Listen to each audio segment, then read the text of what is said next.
welcome again to Bergen Stages. It's our entertainment magazine that features the works of our Bergen Stages here at Bergen Community College. Today we have a special guest, Mary Clifford, who is the director of the upcoming Bergen Stages production of As You Like It, and we're going to ask her a few questions about what's going on with this play. So I think, Mary, welcome.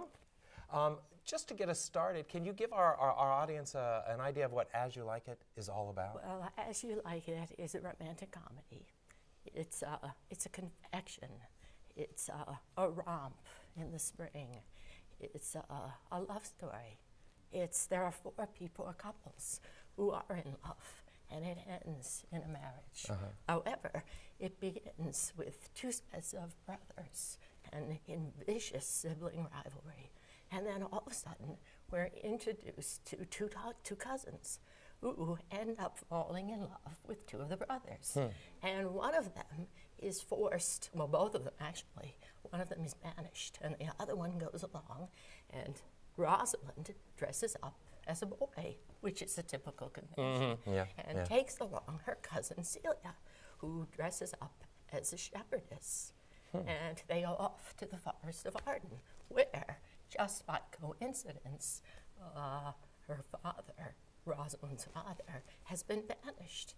And, but he doesn't recognize her because she's dressed as the boy. Oh, I see. And then we have Orlando, who is another character who has been pushed aside by his brother, who has gone to the woods, and they've already seen each other fallen in love.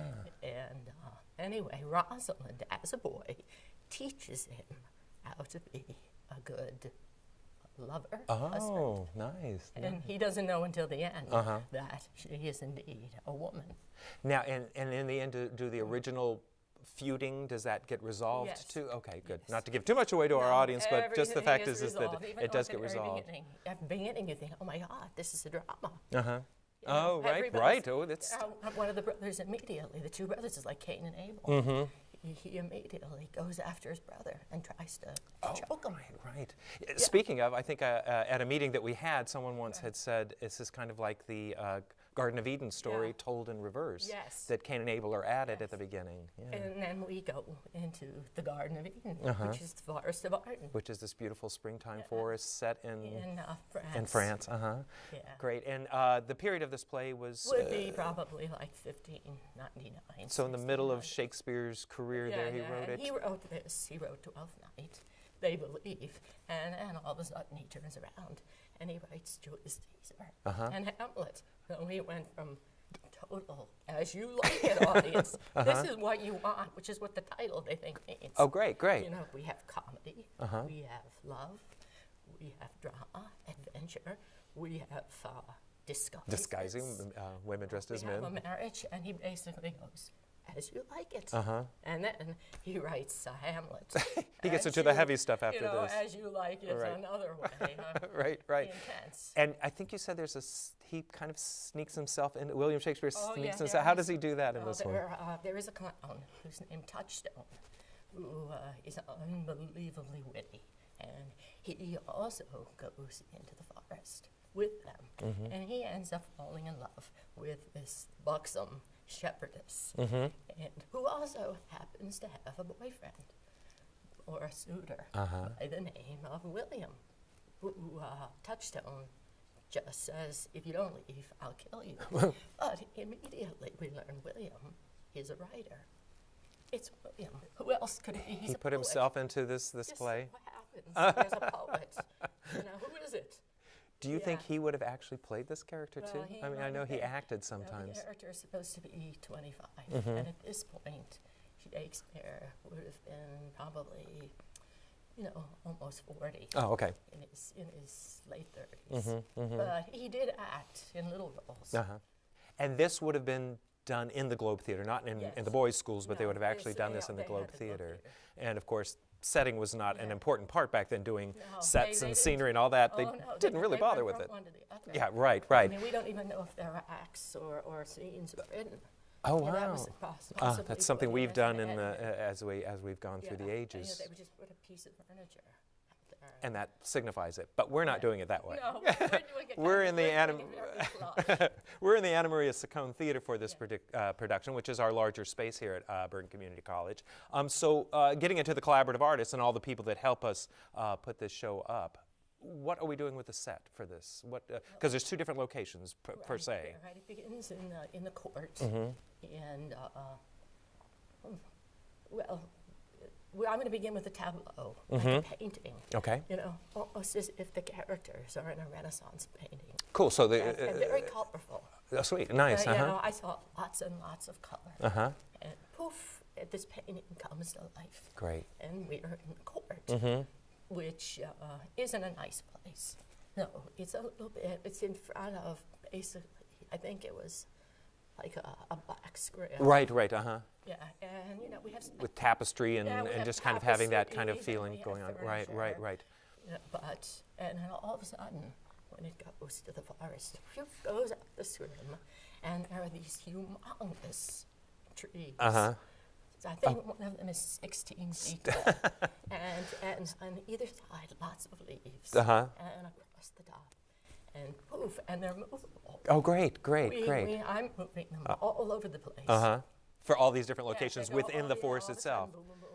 And Thomas O'Neill is set He's designing building for this and scenic artist, so he's actually has built this 16-foot tall plus the other trees, and so everything is movable. And I assume John Ehrenberg is doing the lighting that goes with this. So what's going on with that? Obviously helping locations Well, I too. know they're going to be doing projections of lights Oh, and nice. of trees, and you know every location will have a different lighting effect. I think. Oh, nice. You know how the light comes through. Streams of lights with Yeah. it's something in the theater we call gobos, and Yeah. these are it's kind of like the pattern that you see behind us here right now. These are these kind of patterns that go on the stage or on the walls that kind of create different atmospheres. So John's throwing a lot of those in there, obviously, lighting as is he an goes. important element. Oh, cool. As is costumes. So, yeah, Marie Natali's doing our Yeah. costume design. So talk a little bit about what Well, she's I had told her doing that with the I wanted to do costume. pure Renaissance. Cool. You know, Which with the huge skirts and the little ruffs for some of them, and the puff pants. Right. And color. Uh-huh. I just like it just people. It's like eye candy for the audience. Oh, nice. Like it's a feast. And color. You know. Oh, a great, burst great. of color. So when a woman in that period would have said, "Does this thing make my butt look big?" It should, Oh, yeah, because it was part of it. It was bum just this rolls. bum rolls.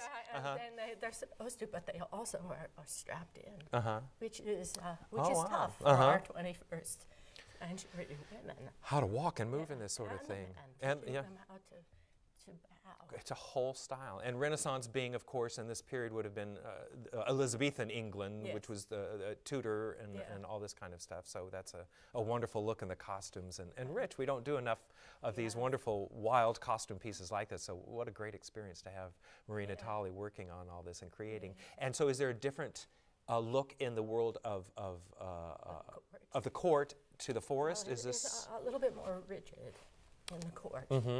And when we get to, the Duke, who's been banished, it's a little bit like Robin Hood.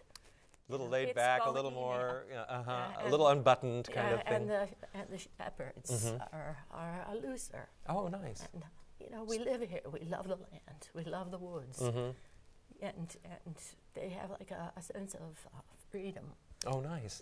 And poetry. So even if you didn't have all that scenery with what they're wearing, you would know this is a much more relaxed place compared to the uptight court with the tight, because this was rigid. considered like a pastoral comedy, and shepherds were frequently equated. They would call poets shepherds. So Oh, okay. they even all right. refer to the dead shepherd, who was Christopher Marlowe. Because while they were tending sheep, they could write poetry, I guess. And they quote him, about love at first sight, which I think is what the play is partly about. Love at first sight. Oh yeah. Which Shakespeare did a lot I of. have 4 couples. And So there's a lot of love at first sight. oh yeah, I've worked These in moments that where they just take kind of, them out. I've worked that in.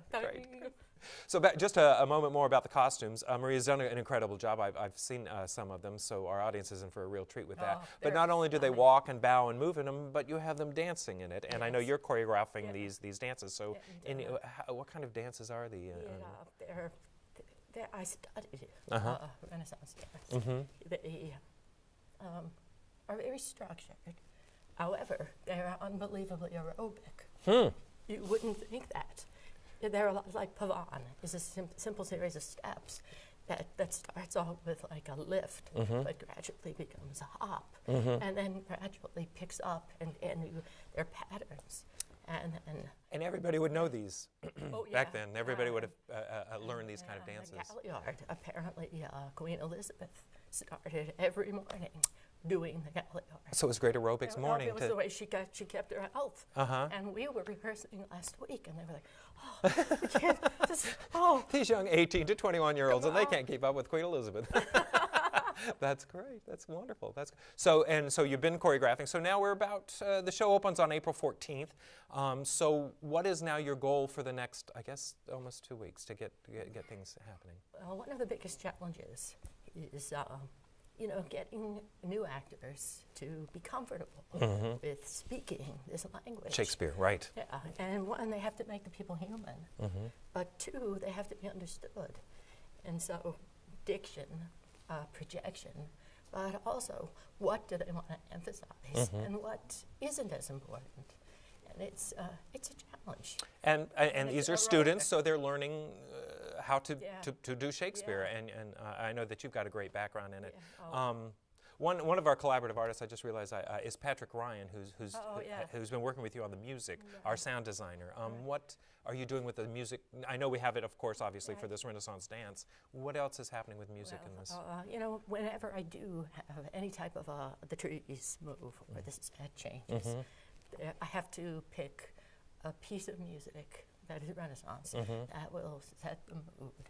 And we're even going to have one little sound effect of goats when we introduce herding the goats. When we introduce Audrey, who is the goat keeper, and with the bells. And there's some live singing too. I know Tim Welch, our music director, is working on live music. We have a lot of live. And these are songs from this particular period, they are from the 16th century. Great. Yeah, in fact, one of them, Lover and Lass, they believe was in the original As You Like It. Oh, nice. Yeah. Nice. We're doing it. So they're singing, they're dancing, they're acting, And they're we have costumes. stage combat. Stage combat, Oh, right. we have a wrestling match. Drew Leary has done some stage combat. So wrestling and wow. And then we have oh, right, the brothers added each other. Yeah, wow. It's got As You Like It. As You Like It, like you said, it's got everything that an audience could possibly want with this. So in the next 2 weeks now, we're putting together all the technical things.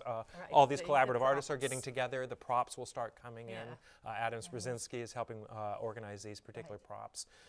So the actors are now running through the show. Is it at that point that we start run-throughs and then we add all the... then we start to add the technical elements. All the technical elements, which so that we're ready for... the fun stuff. Good. Yeah. And how are you feeling at this point? I know the director's like, okay, this is the... You just have to, at this point, push ahead. I go from like 60 miles an hour to 400. Because all of a sudden I have to do this. You have to be everywhere. You've had all this great time with the actors, individually and collectively, and now that part it needs to run itself while you let your mind go on to all these technical elements to make sure that scenery is where you need it to be, that the sound comes in when you need it to be, the lights. I know you've got a good crew working with you, some stage managers and assistant stage managers. We have a wonderful cast. Which is great, and a great cast too. Some so of them wonderful. have never been on stage. Wow, that's incredible. They're doing great. So they're going to have the opportunity to show this to our audiences. The show opens April 14th. Yes. It runs April 14th, 15th, 16th, which is a Thursday, Friday, Saturday.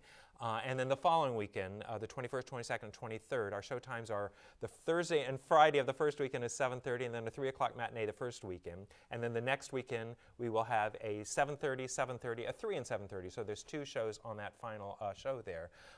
Mary, thank you so much for coming in today to talk about us. And we hope that you've had a good time and come out and see us. You can get tickets at tickets.bergen.edu, or our phone number is 201-447-7428. You can get tickets to come see As You Like It.